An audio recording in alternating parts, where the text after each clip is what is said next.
Nah, pemerintahan saat ini menurut saya dan juga banyak orang tampaknya salah satu sesudah reformasi pemerintahan yang cukup banyak menyuarakan tentang Pancasila, tentang Bhinneka Tunggal Ika. Paradoksnya sebetulnya kasus-kasus itu tidak berkurang.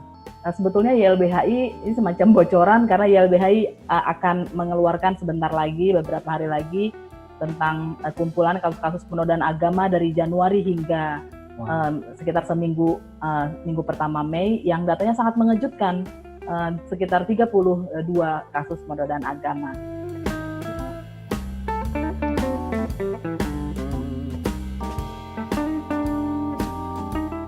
Dan sebetulnya 32 kasus itu menunjukkan ada perkembangan dalam tafsir terhadap penodaan agama.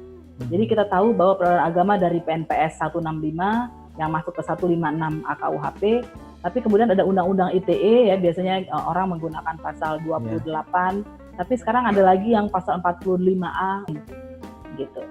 Nah, penistaan agama, tapi kemudian penistaan agama, penodaan agama ini kemudian berkembang lagi masuk di Perpu Ormas tahun 2017 yang kemudian menjadi perubahan Undang-Undang Ormas.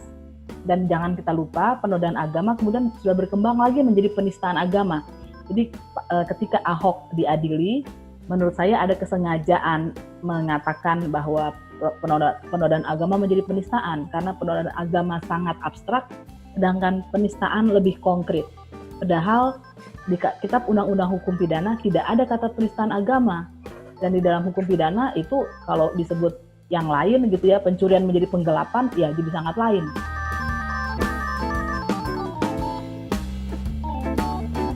Yaitu satu, tafsir yang berbeda dari mainstream, menyatakan sesuatu yang dianggap menghina, kritik terhadap ajaran agama lain, kritik terhadap pemahaman ajaran agama lain, otokritik terhadap ajaran yang dianut, otokritik terhadap pemahaman ajaran agama yang dianut orang yang satu agama. Jadi misalnya kalau saya satu agama dengan Saidiman, saya katakan ceramahnya Saidiman itu nggak benar loh menurut ajaran agama kita, dan itu yang maksud saya nomor 6.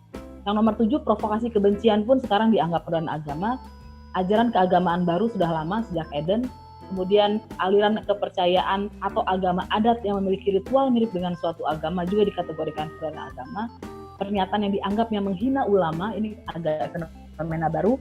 Dan kemudian juga ketika kita mempersoalkan ritual, simbol, dan atau identitas suatu agama, itu juga kasusnya dibawa ke penodaan agama.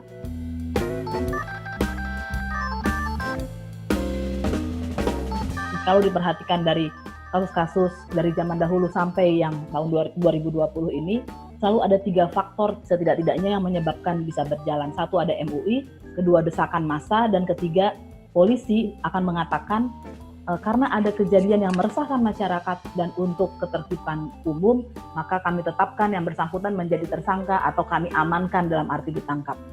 Kita perlu bertanya sesungguhnya, apakah kebinekaan yang didengung-dengungkan Pancasila yang didengung-dengungkan ini adalah betul-betul kepada esensinya, yaitu untuk menghambat, untuk memainstreamkan toleransi, mengurangi diskriminasi kepada kelompok minoritas, atau kembali menjadi gimmick, menjadi tameng, menjadi bumper kekuasaan untuk menjerat orang-orang yang dianggap berbeda. Terima kasih.